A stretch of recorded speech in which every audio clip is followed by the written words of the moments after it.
The 11 men on offense and defense each have a specific position that requires them to do certain tasks.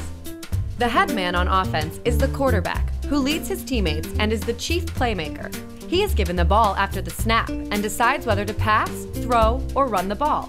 His decision to pass the ball leads to the running backs. These men use their quick feet to progress down the field without being hit by the defense. If the quarterback throws the ball, he is focusing on the wide receiver. The number of running backs and wide receivers in a play at one time can vary, which normally shows whether they are planning a running play or throwing play. The offensive line blocks against the defensive line.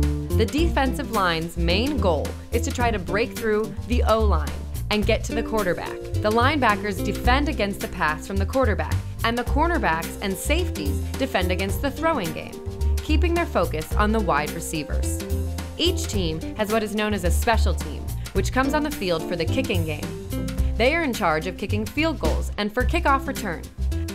The kickoff occurs when the defense kicks the ball to the offense. The kick return man tries to catch the ball and move it forward along the field.